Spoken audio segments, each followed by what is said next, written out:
Morning. Morning. 10:15. All right. I think I set the time wrong for this class. I think I wrote 10:25. So I apologize if the stream says it said it was going to be live in 10 minutes or so. That was my bad.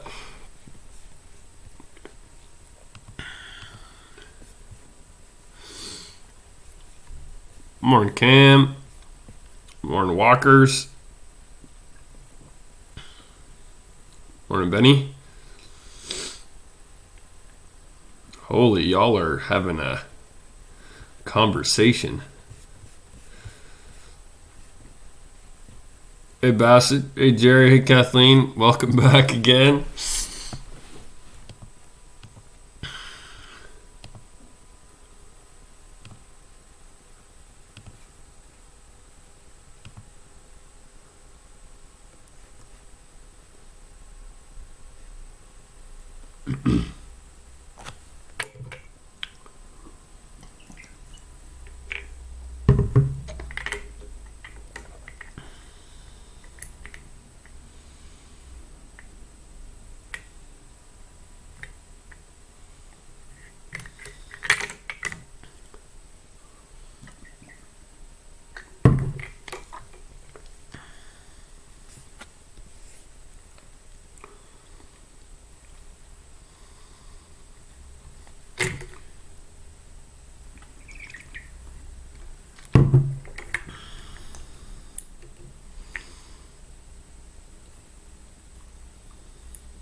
Okay, sorry, I forgot I was live for a second. Talk. I think I have a genius idea. But I don't know that I will pull it off. I'll put my yogurt bowl away here, team. By TikTok, I was thinking about the one that's on School Talk right now. Anyways, you get the point. You don't, but you get the point.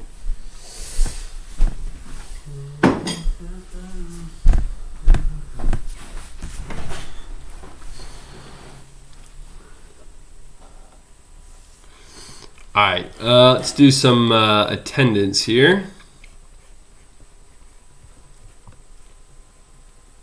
Cameron, I'm not even eating fruit right now. What the heck do you mean? Is that? I know that's the thing, but you didn't even say that the last couple days.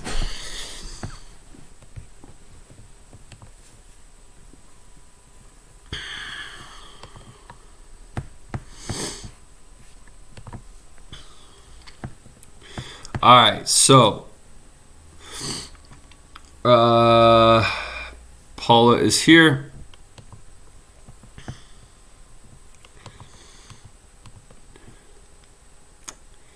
Cam's here. I don't see Logan just yet. Oh yeah, I do. My bad.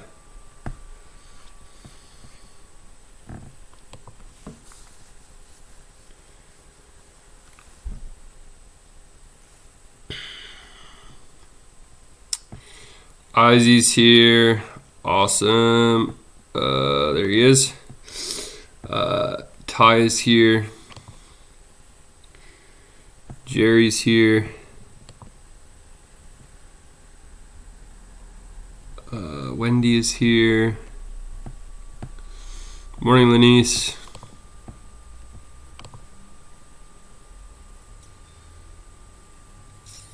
Did I get Kyle down already? I think I did. No, not yet. Perfect. Yalda's here.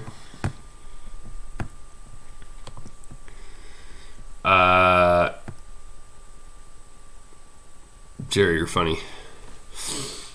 Did I see Dafe yet? Max is here. Hey, Max. Or Paul. Oh, never mind. Paul just said something. My bad.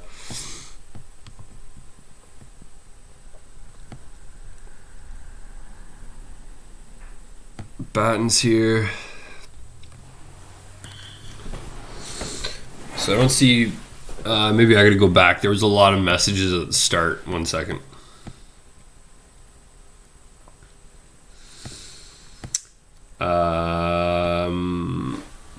I think we're good.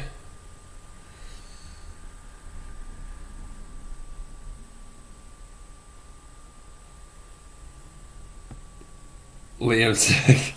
Here, do you need me to change my question, Liam?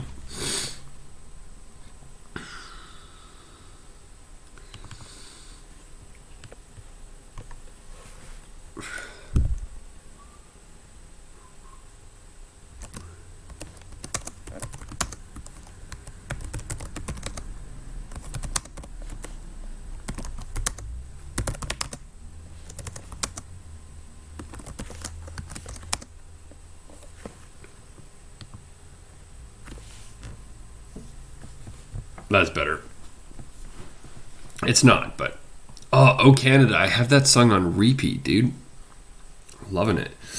Okay, so I'm missing Huey.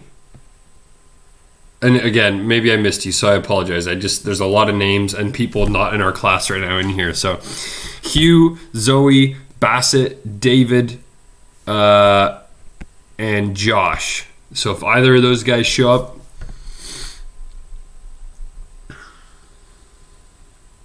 thanks, Hugh. Perfect.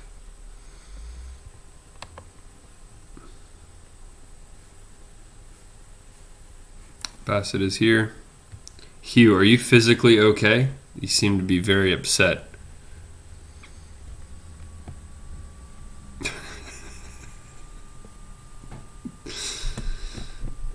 Yeah, I see where he said it earlier.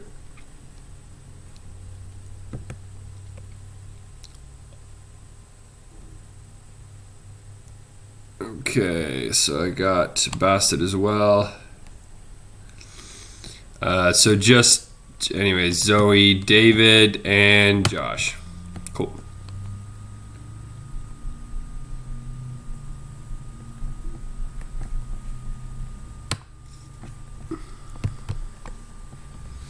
Thank you, Liam. That was a great answer. All right, let's rock and roll. Where were we yesterday? So this is grade 9 math. Let me share grade 11 math with you. Oh, yeah. We got like halfway through the lesson, didn't we? We got a little bit messed up there. Let's look at this for a sec. And I believe the last part of the lesson you guys actually had like filled out already. So I think this was me in here working with you guys, and we filled in some blanks. That was good. We talked about coterminal. Man, I was like very color coordinated. Look at that. I was feeling fancy. And I believe we got to somewhere just about right here, right? Yeah, the top. And I can't remember. Did I say you guys could do like one question or something like that? Yeah, I think I said you could do number 1. Did you guys get that? Page 299, number 1. I'm just going to grab my textbook. It's in my room. See if you have any comments about that. That'd be great. Or questions about the homework. I'm just going to grab it, and that way I can look through those other ones to know at the end of class what we can do as well.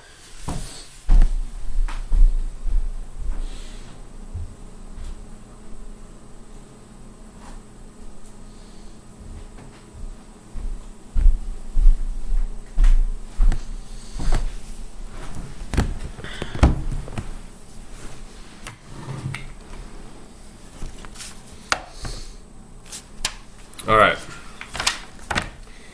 That was on page 299. Hey, David, do you mind messaging Mrs. Banta? If you could message Mrs. Banta that you're here, that's going to make my life a lot easier. Every time anyone shows up late, it's just like I have to go back into the attendance, open up Edsby, and it pauses like the whole lesson for everyone else. So if you guys could just let Mrs. Banta know when you show up, if I've already done attendance, which I have, you message her, she'll deal with you. That'll be more productive.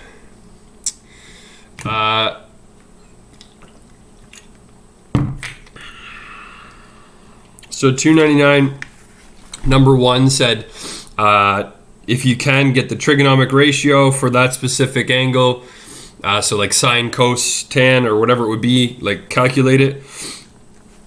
And then talk about what the which quadrant the principal angle lies in, the value of that related acute angle. Remember that related acute angle, and they call it beta in here, but that was always a small positive angle. And then the sign of the ratio, that was probably a bit confusing because that's something we talked about today. But that just means if it's positive or negative. And we'll actually be able to predict that without calculating it in your calculator today. That's the goal. So anyways, sorry if that didn't make a whole lot of sense. But today, hopefully, we'll clear that up. So actually, let's just continue. This part of the note is actually a little bit filled out because I was thinking, it was so freaking long, like originally. I combined 2 lessons, but I promise it was most of this information is 5.4. 5.3 is useless, so it's good to have 5.4, which we'll finish off today into kind of these 2 parts. Did I send you guys? I hope I sent you 5.4 part 2, this part in a minute here. But anyways, we'll deal with that in a sec. So. We want to finish this first. Okay. So this is how we deal and how do you kind of think through angles in the Cartesian plane a little bit better. Okay, perfect. Thank you. Josh, same thing. If you could go and message Mrs. Banta and let her know that you are here, that would be helpful for me so I don't have to go back and adjust that. Okay. So if you have a point anywhere in the Cartesian plane, so I want you to think of it like this. If I opened up, let me just open up a little window here and I'll show you Desmos.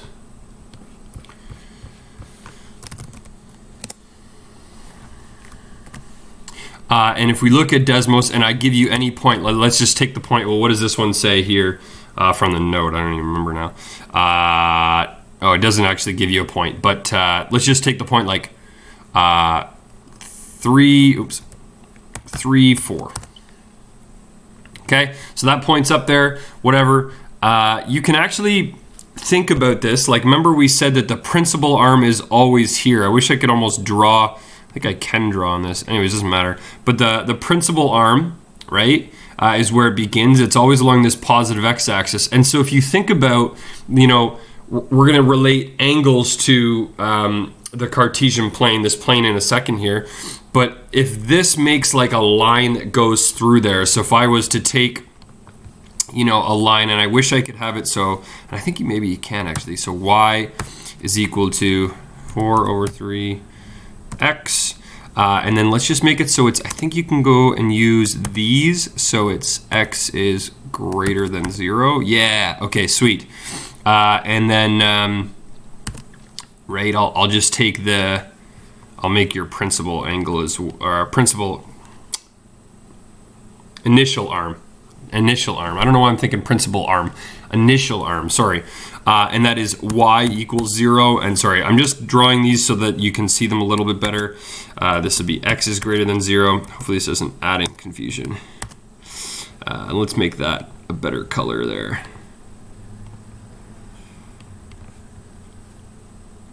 Purple. I don't know if I can know. Okay. Okay. So if this is your principal initial arm, my goodness, my brain is not good today. It's a Monday.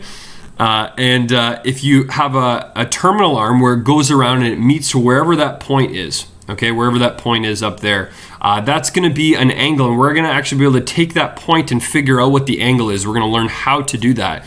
And this is how, basically, we're going to think about that point there like a triangle, okay? And if you think about this like a triangle, well, this side length here, like if I'm just looking at it from here to here, like thinking about this triangle right here, right? If I zoom in on this sucker, we'll cut off the side here. It doesn't really work that well. But the adjacent side, right, if this is your angle in here, the adjacent side is the x value, right? It's 3 long. And our y value, right, this up here, that's actually the opposite side. So we have our adjacent side, we have our opposite side, and this would be the hypotenuse, right? Like actually like the length from 0 out to whatever that point would be. And so that would be like our hypotenuse. And so we can actually use sine, cos, and tan to figure out what the angle is. And so there's a little formula for doing that. So let's actually just quickly look at this here. So if you look at any point on the Cartesian plane, this is the general formula here, okay? And you're looking at that, well then obviously, like, you know, r, they say radius because they like to think of it as a circle, but don't worry about r so much. It's just another name. You could call it hypotenuse. It's just basically like the hypotenuse of that little triangle that we've made up, right? So for any point out here, this side length is x long. In our case, it was 3, 4, right? And so it would be 3, and then it would go up 4. Kind of makes sense. And so you can actually get that hypotenuse, right, by using the Pythagorean theorem. So you'd have this x squared plus y squared equals to the r squared, because this would be a right angle, no matter where you have this point, right? Even if you chose up here, it's just a different shaped triangle or whatever. And even in the negative side, it's just a different shaped triangle. So your hypotenuse obviously always, because it's a distance here, always has to be positive. X or y could be negative depending on which quadrant you have it in, right? Right now it's in quadrant 1, so they're both positive. But your r, because it's a distance, it's a hypotenuse, it always needs to be positive. So basically, how can you figure out what your angle is? Well, if I'm looking here, I know sine is always opposite over hypotenuse, right? O over h. So sine of this angle then would be y over r. And that's going to be how I can figure out any angle if I know what the hypotenuse is, right? This r here, and what that y is, then I can figure out what the angle is. Same thing with cos. It'd be your adjacent over the hypotenuse, right? Or x over r. And again, r is based on the radius because they kind of think of it like a big circle. And that'll make probably more sense as we continue. But it would be like if you had a big circle, you know, I probably butchered that, but the radius of that circle, right? That's kind of that there. So it's like okay, I don't have it all centered, but hopefully you kind of get the point. And then the last one, which is tan, it's y over x. So it would be opposite over adjacent. I don't know if you guys remember this, but there was a couple days ago when I gave you guys those little special angles. And we talked about that last little cheat code up here. Remember I said, like, okay, if you're looking at this here then, right? Tan was y over x, and you could have, like, on this little like unit circle thing here, be y over x, and you could get any value you wanted. And that kind of like makes sense as we go through to this point here. Like now your r, the hypotenuse, I've chose this circle to have a radius of 1, and so it's like y over r or y over 1 for sine, and cos would be x over 1 for this case. But you know, this would be when your hypotenuse is always 1 all the way around here. But that's a little cheat code, but you can see it kind of works out the same way. That was more of like a memorization strategy for you guys before. But we can use that to calculate, you know, from any point you can figure out what that principal angle is, so this theta being all the way around, but also that little beta in there, and this is why this angle is so important. That little beta is actually probably what you'll solve for in a second here, and that's that related acute angle, right? So let's actually go and look at what this question is asking you to do, and then I'll just break down the steps. So basically, if you have a point -5,8 and it's on the terminal arm, right? We're measuring an angle from the initial arm all the way around to the terminal arm. You need to figure out, right, first what the primary trig ratios for theta are. And so I'm asking you to get like the sine of that angle, cos of that angle, and tan of that angle. And so to do that, you need a few things, right? Remember from our little chart up here, we have x and y. We have the x and the y value here. We just need the r. We need like how long this is in here. And you can actually get that if you think about this as a triangle. So if you connect this down here and think of that as a right, it goes up to there, and I want to know what that r is. And so in order to get that, oh, I got an error on YouTube. Hopefully I'm not too choppy. If I'm choppy, it's not your guys' fault. It seems like it might be a YouTube fault, or my fault. I don't know, my internet. So as we got this right, you take your r squared is equal to this squared plus this squared. So we take the square root of both sides, and you'll get the square root of 89. So basically, I've learned that this side length over here, if you use the Pythagorean theorem, right, should be the square root of 89. And that'll let you get all of your trig ratios, basically, right? If I look at, you know, what that angle should be, I know that my sine of my angle, we don't know what it is yet, but I know sine of my angle should be y over r. Well, what is my y? It's 8. And my r was square root 89. So it should be 8 over square root 89. To avoid confusion, basically what did we do here to make this? Remember, we multiply these, because they don't like square roots on the bottom. You don't have to do that, but typically they don't like square roots on the bottom. So that's why they did that. And anyways, you'd get these answers the whole way through, right? Basically, in this case as well, you take your x, so that's -5, and you put it over r, and then your tan would be, you know, your opposite, right, over your adjacent. So y over x, 8 over -5. So you might be like, why the crap did we do that? Well, it's great because with all of these things now, like if I'm looking at all of these, right, this is really sine theta equals this, and cos theta equals this, and tan theta, you know, you get the point. So all of those, well, what that can do now is the only thing I'm missing is theta, right? I've been able to find what the ratio should be, so that should allow me to find out what the angle is from here all the way around to here. And so let's see if that works, right? Sorry. Wowza. Oh. Sorry. My leg is like the world's itchiest thing. Over here, if you're looking at this one here for tan, I'm going to take my tan inverse, right, and solve it in here.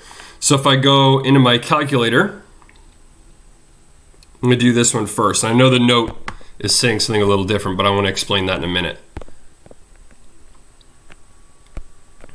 So tan, if we go second tan, and you write -8 over 5 inside your second tan, -8 divided by 5.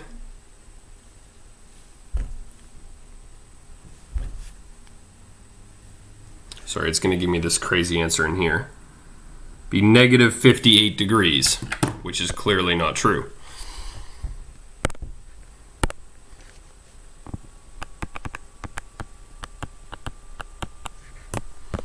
-58 degrees.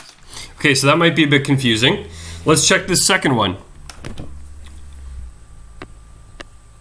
If we look at this one here and you do your cos inverse, I'm actually going to do of this -5 over square root 89 because I don't want to have to type all this crap out. So if I type in second cos of -5 divided by square root 89, I get 122. So that one tells me 122. And if I do my second sine of this 8 over 8 root 89, and basically that's what they're doing here, but let's just see. Hopefully you get something like 58. So if I do second sine and I do my 8 over square root 89,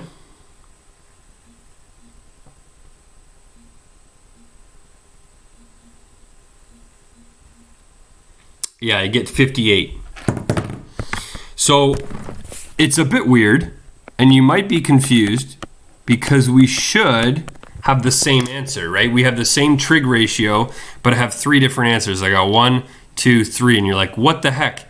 Isn't this angle supposed to be? Yeah, Josh, I did mark you absent, but I also asked if you could probably go ahead and message Mrs. Banta to adjust that. You were late. Hugh, I don't know why you don't have this page in your OneNote. Is it synced? Do you have the rest of the page or no? If we look at this, we do know a couple things. If you're looking here, you might find that, the only one that actually makes sense, if I know, this is being 0 here, and then, you go to here, that would be 90, and then continuing, this thing's got to be bigger than 90, right? So there's no way it's 58 degrees in here. It looks like it's actually 122 all the way around. That's, Hugh, that's what we're working on right now. It's at the bottom. Scroll to the bottom. This is 5.3, 5.4.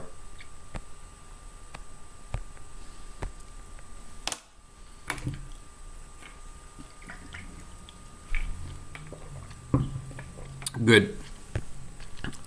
The only one that makes sense is the middle one, right? It's the only one that is actually on there. It's the cos. And this is something you're going to learn today, is that actually it's interesting because there's these quadrants, right? And they give like multiple answers. There's a couple angles that give you the same answer here. And so how can I explain that? Well, this one here, you see sine theta, right? When you had this 8 over square root 89 here, well, our angle was 58 degrees. And really what that is, and you guys could maybe think about that for a second, if you have that 122 plus 58, we actually just kind of solve for that little 58 in here, right? It actually gave us this angle. But why is it the same? Well, if I had just drawn 58 degrees, like if we instead draw a mirror out to here, right? And this angle would be 58 degrees. And instead of doing, negative 5,8, we do positive 5,8 instead. Well, it would give me the same triangle, right? It would look the exact same. It had the same side lengths. It'd be a positive 5 over here instead. It'd be an 8 here and a square root 89 here as well, right? So it's the exact same triangle other than the x value is positive and this x value is negative. But when we do sine, that doesn't matter, does it? Because you look and sine is y over r. And so this one, right, it's 8 over 89, square root 89, is the same thing as this angle's 8 over square root 89. It's only cos that they'd be different, right? The cos of 58 is very different than the cos of 122. But if you type in sine 58 into your calculator, right, that's what we just learned, sine 58, I get 0.85, and if I do sine, which we know is 122, I get the exact same answer, right? Oh, sorry, I'm trying to show you both. So sine actually has two different values that are actually the same thing for 2 different angles. And so it's important you know which quadrant you're in because you're going to get misleading answers. The one for tan here, when we have that negative 58 degrees, might be even more confusing because you'd have to think about it from this perspective here. Remember, we have y over r, 8 over negative 5. Well, that's not the same thing here, right? Tan of 58 is not the same. It'd be, 8 over 5. It'd be positive, so that's not going to work.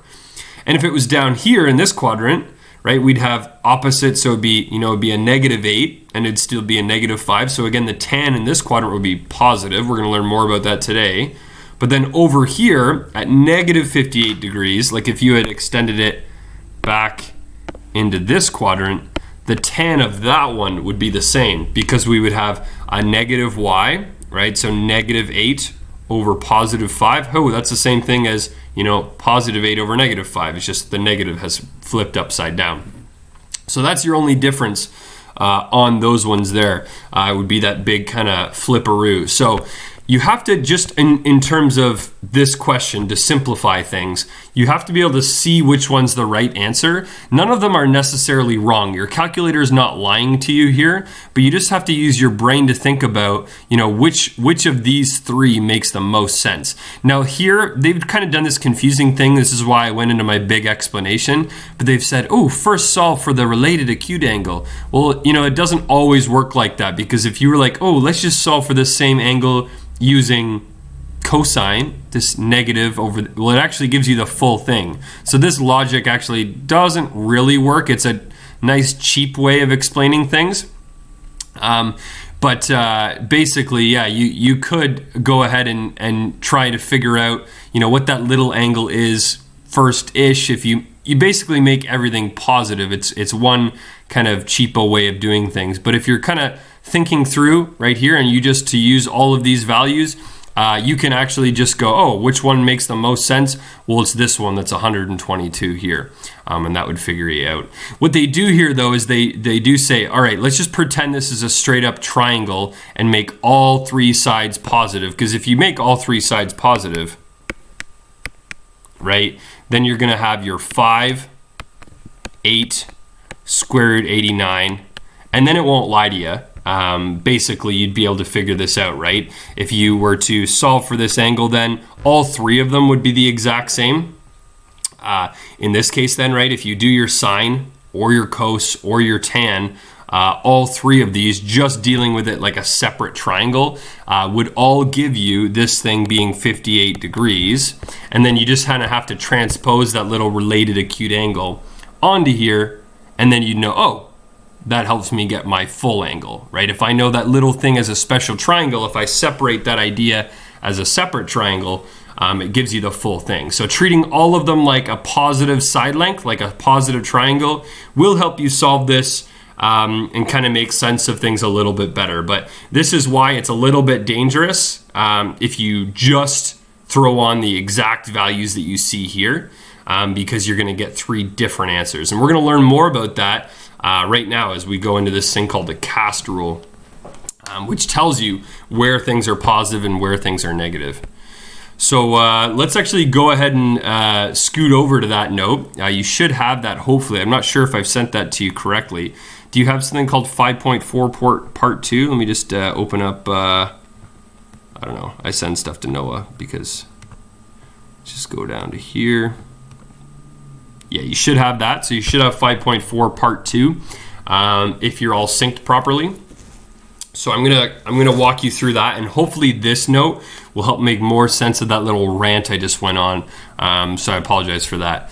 Let's go back up though, and we'll work through it. Okay, so we have names for the quadrants, right? We actually, if we look at this quadrant system right now, you've got quadrant 1, quadrant 2, quadrant 3, and quadrant 4.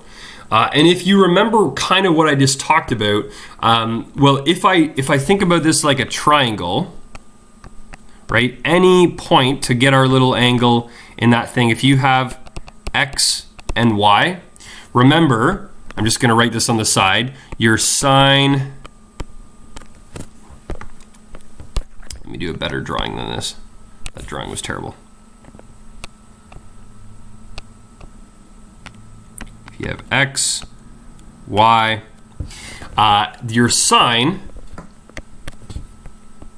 and remember r is always positive, your sine was y over r, your cos theta was x over r, and your tan theta is just y over x, right? Because you had your opposite over adjacent. Okay, so with these three ratios then, you can actually think about it like this, right? So this cast rule tells you exactly, depending on what angle you have, if it's going to be positive or negative or whatever it would be. So here, if it's in quadrant 1, right, all of the points in this quadrant are a positive x value, they're a positive y value, and it'll be obviously always a positive R. R is always positive. And so no matter what ratio you do here, it's 3 positive numbers, positive, positive, positive. They're all going to be positive. So think of any angle in here. And if I look over here, which angles are in quadrant 1, right? Let's label it. Well, I know that 30 is in quadrant 1. Right, and these are angles between 0 and 90. Well, none of the rest of these are in quadrant 1, right? But I could think of 30, 60, 45, whatever it would be. If I take in my calculator and type in sine 30 or sine 45, tan 45, tan 30, whatever it is, anything in this first quadrant, all of them are positive, okay? All of them are positive. Sine, cos, and tan. Anything between 0 and 90 degrees. And so maybe you want to write that down just to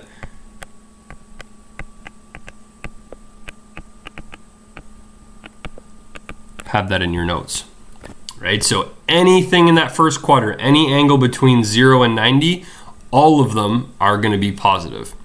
Once you get over to this quadrant now, okay, well, y is still positive, right? If you look at any point in this quadrant, if I have a point here or wherever, and I draw out my triangle, when I'm dealing with that angle that goes all the way around, right, you're still going to have a positive y.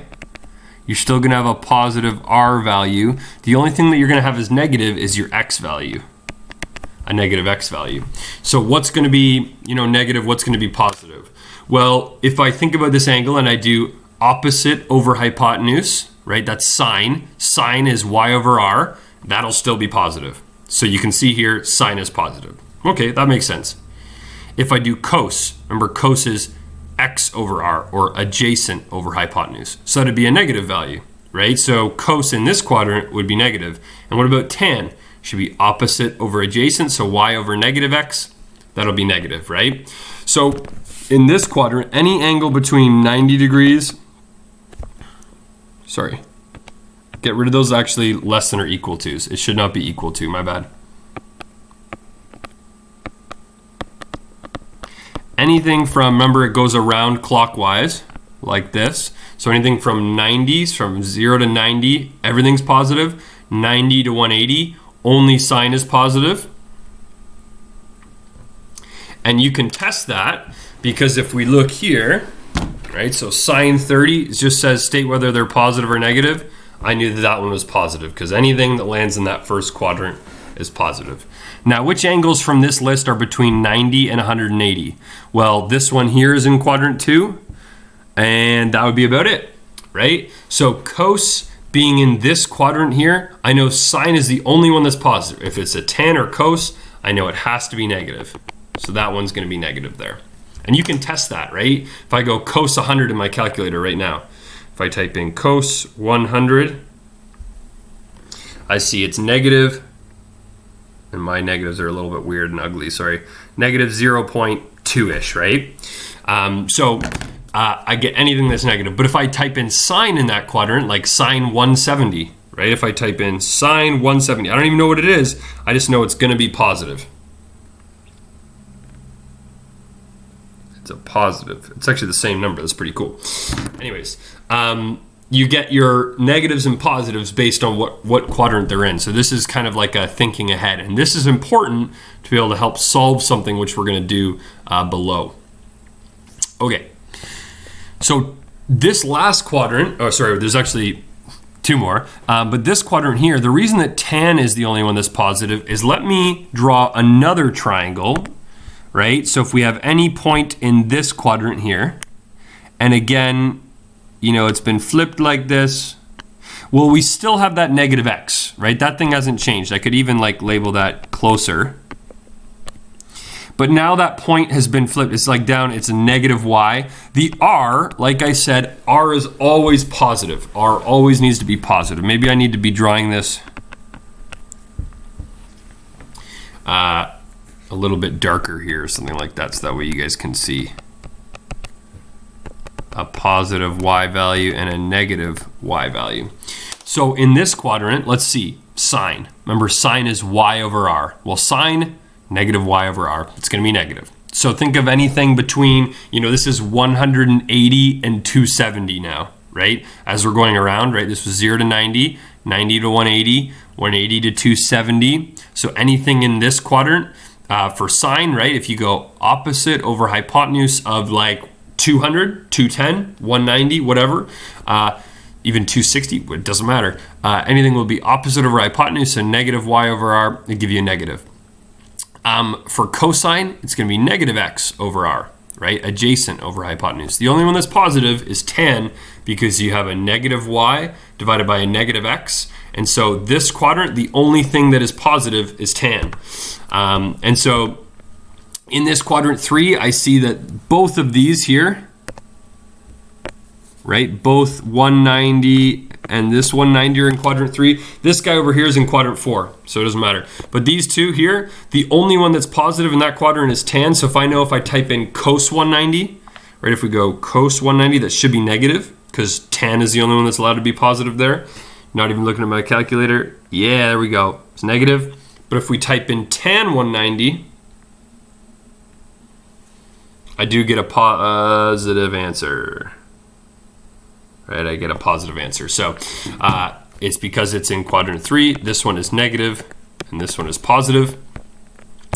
And then in our last quadrant, this one is basically, the only one where cosine is positive, and that's because if I was to draw another final triangle in this quadrant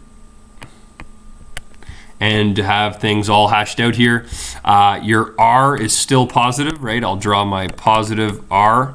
Your y is negative, but your x is positive, right? Any of these points out here, it's a positive x value. This is your positive x-axis, but your negative y-axis. So you get points down here, it'd be like 2, negative 4, right? X would come over to 2, y would have to go down negative 4. So negative y. Basically, yeah, you've got this, random notifications. This triangle where the only one that's going to be positive, right? Sine is opposite over hypotenuse, so negative y over positive r, that's negative. Tan would be opposite over adjacent, right? Negative y over x, it's going to be negative. And then the only one that's going to actually be positive is cos, right? X over r. So positive x over positive r. So in this case, this 300 degrees lands in this quadrant, and I should finish up my writing of these angles, right? This is from 180... angles between 180 and 270, and these final ones are between 270 degrees and 360 degrees.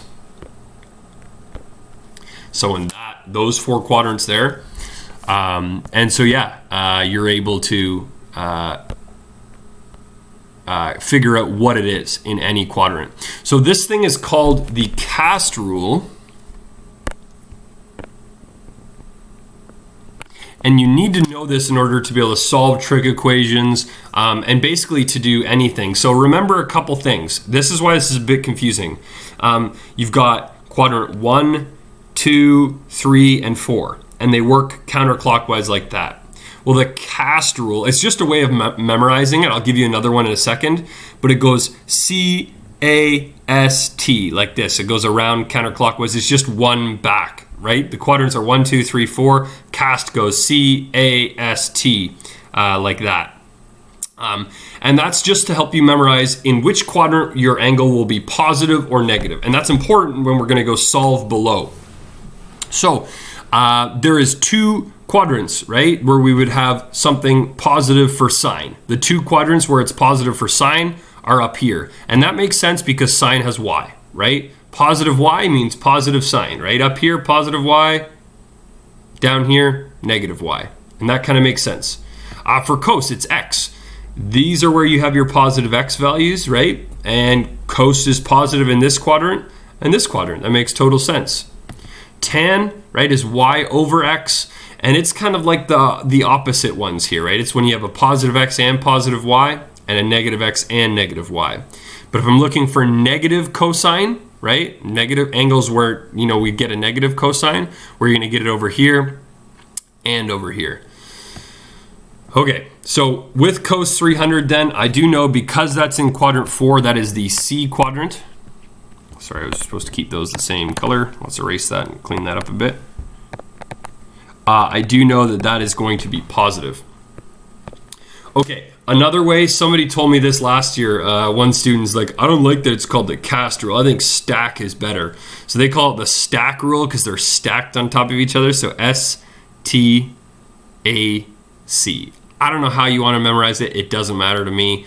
I've never really liked it because I like to think I memorize things in patterns.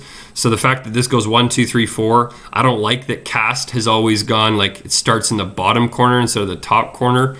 And they still go the same direction though, so that's always messed with me a little bit. I always like almost forget what number the quadrants are because I more so remember it's more important that you know what cast is than it is that you know what the quadrants are. Because the quadrants are just names, whereas cast is actually something that's important for you to being able to figure out, you know, when it's positive or negative. So if I gave you something like this, okay, if I gave you guys a sine equation and I said, okay, when does sine x equal 1 over root 2? Oops, sorry, you can't see that. Well, you might be a little bit confused because some of you would solve this and you'd be like, okay, maybe you're just testing things in your calculator and you go sine inverse, right? If we go second sine, we go 1 divided by square root 2. And I put that in my calculator, right? If I type sine 1 over square root 2, sine inverse, right? And I solve for x, I get 45. Perfect. That's my answer. But it's not the only answer. In fact, there's an infinite number of answers, but typically we just want to figure all of your answers out between 0 and 360 degrees. And then all of your other ones, right, they're coterminal angles. So they could just be added or subtracted from 360. So how do we figure out what the other one is? Well, there might be another one in here because it's a little confusing. If you also do, you know, so sine 45, yes, sine 45, is 1 over root 2, but so is sine 35. Now, my calculator won't tell you what 1 over root 2 is, or it won't tell you the exact thing. It'll give me a decimal, right, which is nasty. But if I type in sine 45 and sine 135, they gave you the same thing, right? Both of those answers, that 0.707, that's just 1 over root 2. So a bit confusing, but there's two answers. And so here's the reason for that. Let me draw you that little picture and then I'll explain all about it in a second here. Think about 1 over root 2, right? If I'm solving this equation, sine x equals 1 over root 2, I want to think, okay, which two quadrants could this be in? It's a positive sign, right? It's a positive sign. So I'm going to look here and I'm going to label out C-A-S-T for my cast rule. Sorry, C-A-S-T. So looking at that then, I don't know what the minus 90 is in the chat. I'm not sure about that. So looking at C-A-S-T here then, okay, I know that there's two quadrants where sine is positive. I know that sine is positive where they're all positive, right? And I know sine is positive here. So that means that my angle could land, remember, starting either from your initial arm, it could land in this quadrant, or, let me actually erase that first one. You guys all know it starts there. I don't want to have too many red lines. So it could land in this quadrant, right? It goes around to here, and we know that one's 45. We'll talk about that in a second. Or it could land in, this quadrant. Sorry, that friggin' thing's jumping on me here. Did I mess it up? No, we're good.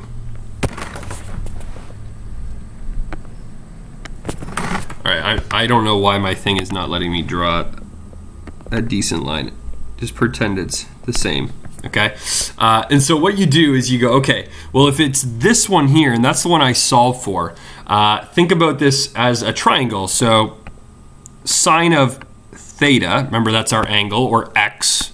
I could call it x as well, because that's kind of what's that missing variable. Maybe I should have changed that to theta for you guys. Say find the angle. X is just a name that I've chose to give it. Doesn't have to be theta always, just a name. Is opposite over hypotenuse, right? So it's, or think about y over r. So 1 over root 2. And if you guys look at that, you go, that looks a lot like a triangle that I'm used to seeing, right? It looks a lot like that little special triangle. And I'll just draw this on the side just so you remember. That 1, 1, root 2. And if you remember, the side lengths and the angles are 45 and 45. That should be something that you kind of remember a little bit. It's coming from that square, right, where the side lengths were 1. And so I would know, oh, this side length has to be 1, whatever. I kind of get a picture, and I know my first angle in there is 45 degrees, right? Perfect. But it's also true if I draw that same exact triangle on the other side, right? If I draw it on the exact other side here where I've got, okay, well, 1 being up there, root 2 being up there, right? And even if this is -1 on this side, sign doesn't change, right? Because if I'm looking at this angle here, right, this angle here gives me opposite over hypotenuse, 1 over root 2. So this little reference angle or related acute angle is 45 degrees. So what's that thing as a principal angle, right? All the way around? Well, all the way around here, that angle would be equal to 180 minus 45, right? That green angle in there, 180 minus 45, and that's where that other 135 comes from. Because 135, if you draw that angle out, it gives you the same kind of answer as one does that is 45. And so we'll do a couple more little examples here, and I'll give you the process behind how we solve these things without the answers, because I think it's a little bit confusing to already know the answer, right? But once we try and solve these two here, I'll show you the process. So let's do this first one here. So I see that cos theta equals this negative answer, and then over here tan is actually a negative number as well. But it is nice when you get these positive ones. But anyways, what we need to do first, here's our first step. So I've got you steps to find the process, because these are not overly easy, to be honest. You could go ahead in your calculator again, right? Cos inverse and try and solve this angle.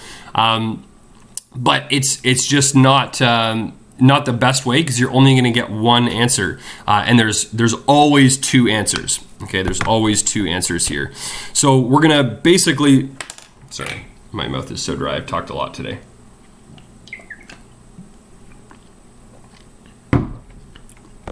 Look for all the principal angles, the angles between 0 and 360. All the other ones after that, because there's an infinite number of answers. Like if I took this here, right, 45 or 135, and I added 360 to it, so 360 plus 45 is what? Is it 405?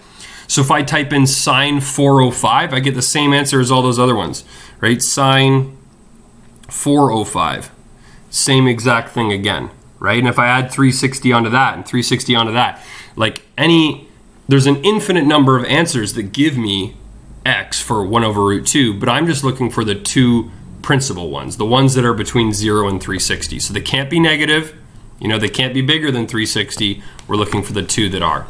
So here's how you do it. I always draw the cast diagram. I feel like you need to. The doc isn't loading for me. Okay, Benny, try your best to follow along then, and I will try and post this document in the content library then. Okay?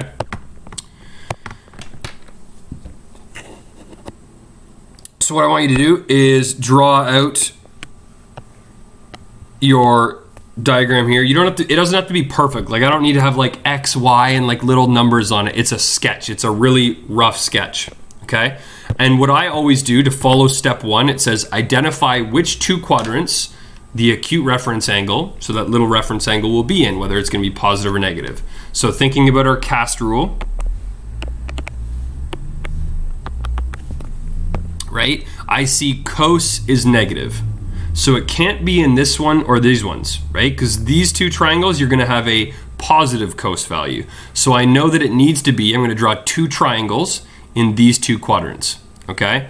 So I'm going to draw a triangle here,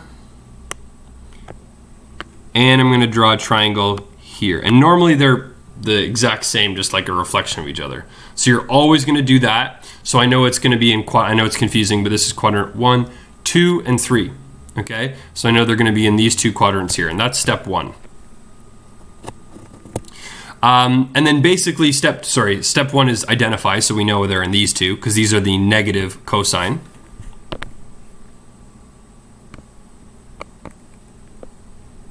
I'll just write that in here.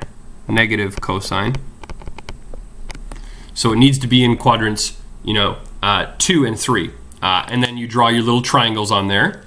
And then what you're going to do is you're going to look at the little reference angle. So you need to be able to figure out what this little,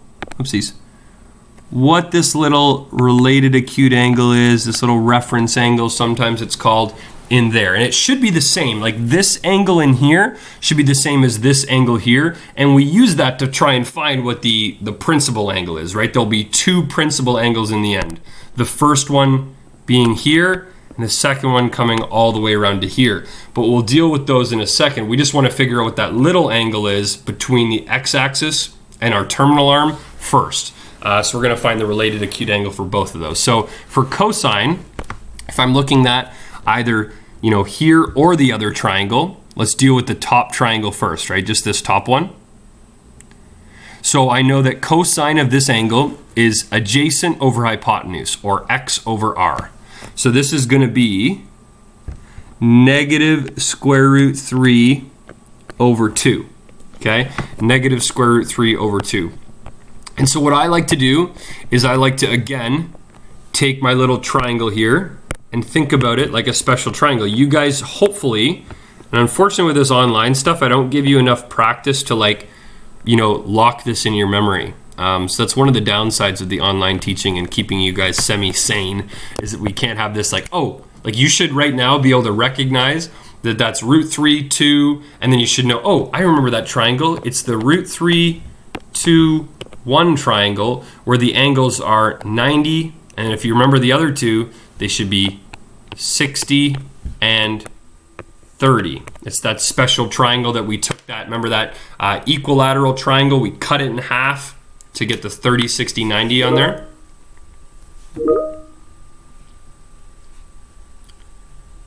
Okay, sorry, somebody just messaged me.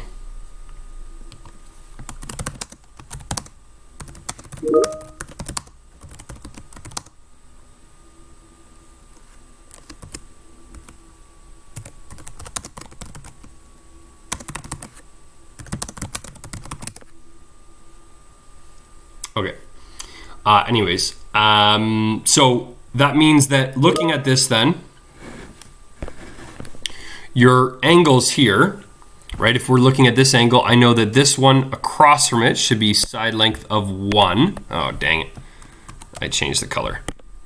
This should be a side length of 1. And then what angle is across from 1 here? Well, looks like 30 degrees, okay? So I know this little reference angle in here, that little theta in there, for both of these, because they're the same triangle, just flipped, should be equal to 30 degrees. And this guy in here is also 30 degrees. But that's not our answer, right? If you typed in cos 30 into your calculator, it might be cos 30. It gives you 0.866. Sorry, I'm trying to show you that. And that's a positive number, right? There's no way it's square root 3 over 2 is 0.66 or 866, whatever it is. But it's negative, not positive. So this here is not our final answer. That little 30, it helps us get the final answer, but the final answer needs to be the angle that comes all the way around to there.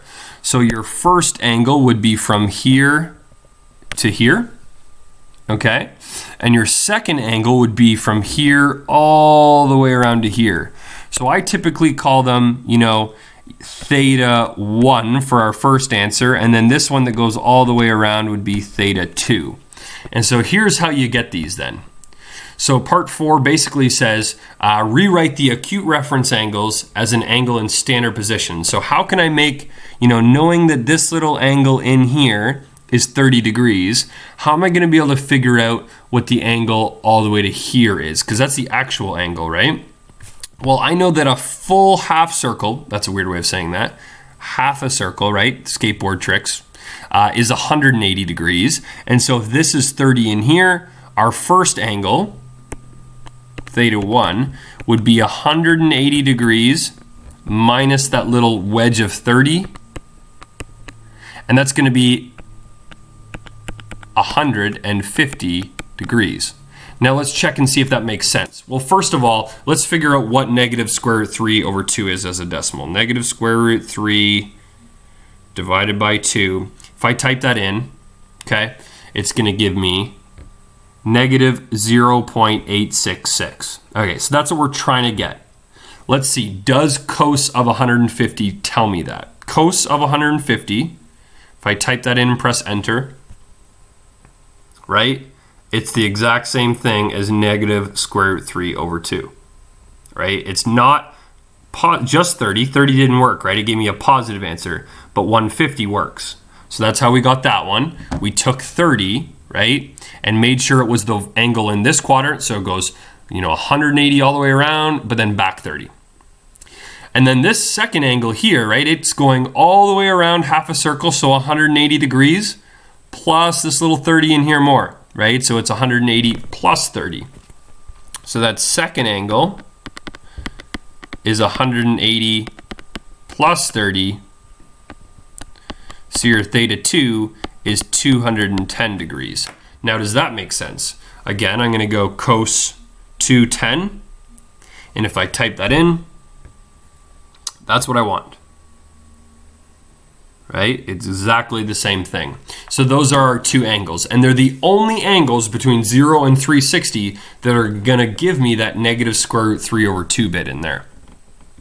I'm going to give you a minute to copy that down, and then I'm going to move to the next one. Is there any specific questions about the steps possibly? They might become more clear as I move to the next one as well, but just let me know if you have any questions about the steps so far. I know this stuff is hard. Do not give up on it though. It is important stuff.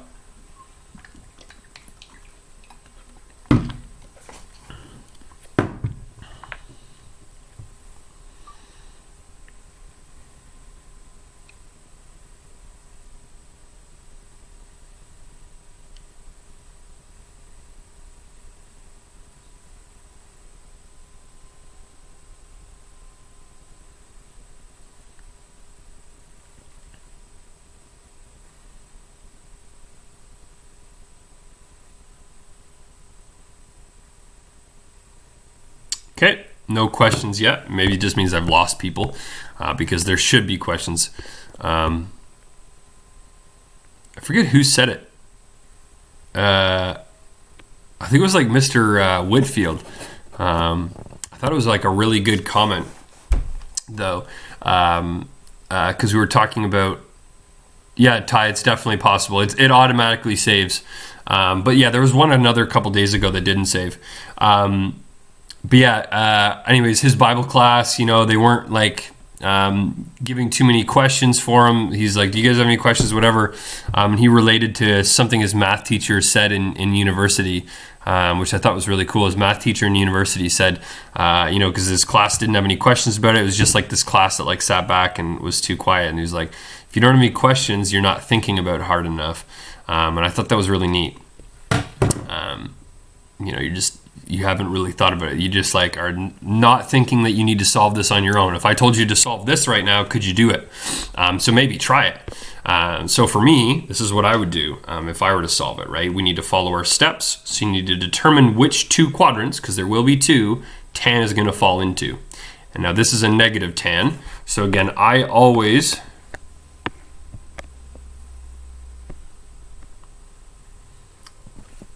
That's not a roast. Sorry, Benny. I thought that is that a roast? I was saying he had something really good to say. I don't think that's a roast. Anyways, which two quadrants would this thing fall in? It being negative. So cast. So which ones are tan going to be negative in? Well, this one tan's positive and this one tan's positive. So it has to be in these two here, right? Which I know is a little weird because they're kitty corner to each other, if that's the right way of saying that. But I know I'm going to draw a triangle here. Should be against the x-axis. Always against the x-axis. And there'll be a triangle down here. So these are the two quadrants where tan is going to be negative. So looking at this then, thinking about our little angle, we're going to do our reference angle first, right? That little theta in here. That angle is going to be the exact same. So thinking about that tan, right? Tan is y over x, or opposite over adjacent. So it's going to be 1 and 1. Now in this case, it doesn't really tell us, like it's not a fraction here, right? But you can think of tan theta as -1/1, right? And so if you think about this like -1/1, that's really the same thing as -1/1. And the negative could be on the top or the bottom, right? In this case here, when I'm looking at this, I know one of these has to be negative for it to be equal to -1, right? This divided by this, but which one? Well, here, this is a y value. It needs to be a positive y value because it's in the positive y section. So over here, this one would be negative. It doesn't really matter which one, but just to properly label. And then over here, it's not going to be the same, right? If I'm thinking tan, again, it should be opposite over adjacent, or y over x. So this would be a 1 and 1. But in this case, the x is positive, but what the y is negative, right? So they've kind of like, it's a bit of a weird flip-flop. But again, tan of both of those little reference angles in there would be 1 over -1, right? So it'll be -1. And then over here, it's -1/1. So it's also -1. So it's all in there. So what you need to do, again, is to look at either one of these triangles and relate it. It's going to be similar triangle to something else we learned, right? Again, I'll just draw it out for you because I know we don't have these ones locked in. But when I see a triangle where there's two sides that are 1, you should have this memorized. You don't have to have it memorized. You could actually just like do 1 squared plus -1 squared equals the r squared, solve for r. But I know that I have a 1 √2 would always be my hypotenuse here, right? Same thing down here. √2 is my hypotenuse. And what is my angles? Well, if this one is the 90 degrees, both of these are 45 in here, right? 45, 45, shabing. So that little theta in there, that little reference angle thing, that's 45 degrees, okay? That little thing that we've got in there. So what are our two angles gonna be? Well, I need to have this angle here, right? And then we don't wanna go backwards because that would be negative. So you actually want to start and you want to go all the way around.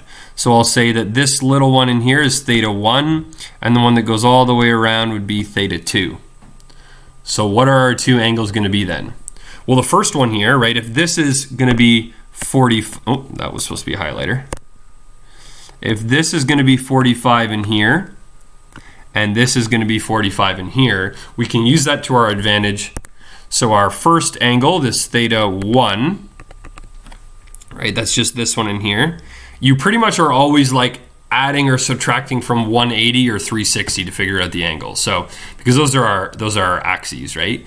So we go around 180, then we go back 45. So this is going to be equal to 180 minus 45. So that θ1 is just going to be equal to 135. Right, 135 degrees. So that's our first angle. Let's see if that makes sense. So is tan of 135 going to be equal to -1? Let's find out.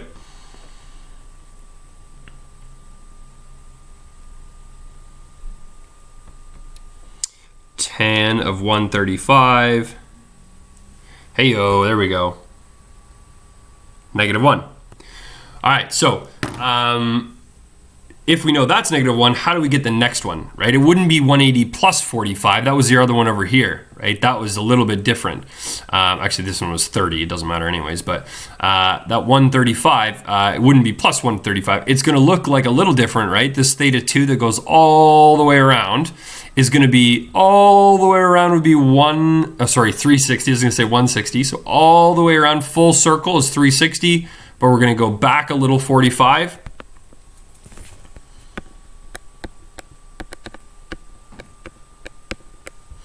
Back your 45 degrees. And that θ2 would be equal to, right, if we do 360 minus 45, 360 minus 40 is 320, and then 315. So let's see, does that work? If I go into my calculator and I say, again, tan of 315, and I type that sucker in, yeah, it's going to be -1, right? So both those are going to be -1. We're perfect. And that's how you get your answer for these suckers. You draw out your cast rule, figure out what the little angle is, that little reference angle, and then use that scale to figure out what the two principal angles are there as well. I'm going to leave that with you guys now. For the homework, I think it's actually probably pretty decent if we try a bit of these. Definitely I want you to try these two in here, these solving ones. The textbooks ones are really ugly, and so they're not worth your time. The black part down below is the answer, okay? So don't, just know the answer. I'm just trying to give it because they're not in your textbook, so they don't have an answer, right? So try and solve sine theta equals positive 1 over root 2 and cos theta equals negative 1 over 2. Keeping in mind, yes, they do have two answers, and these are them, but how do you solve those, okay? So I'm really hoping that you guys can get that tonight. Go back and watch this video. There'll be a little quiz tomorrow on solving one of these things, okay? So I want you guys to be able to have that sucker kind of being able to solve those. I think that would be really important if you could do that. But let me see page 299 and see if we need to do, any of these other ones. I think number 4, we'll talk about that maybe number 4 tomorrow. So don't do number 4. Let's cross that out. I think that's just going to confuse more people than it helps. 5 would be really good because it helps you learn the cast rule. Number 9.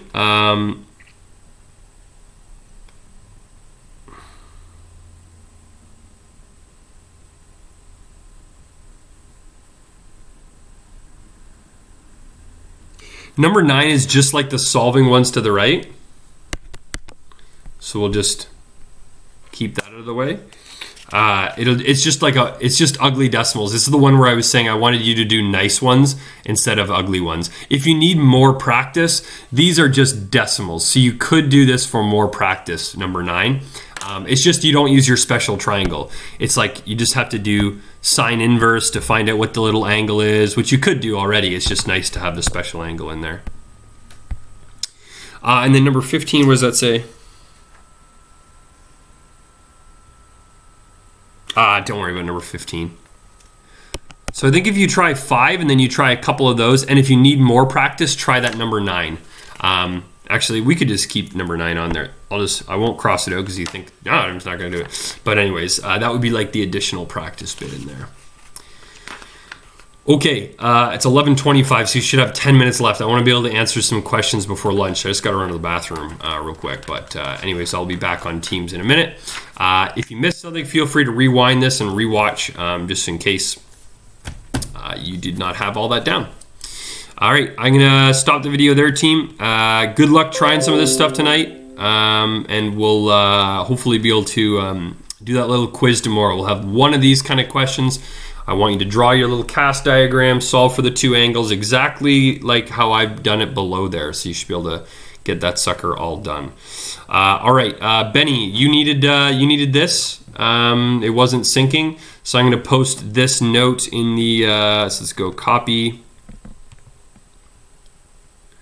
No, I don't need the sub pages, and I'll put this in the content library underneath homework help or something like that. Cool. It's underneath homework help. All right, team. Good luck with that stuff. Send me a message if you need something.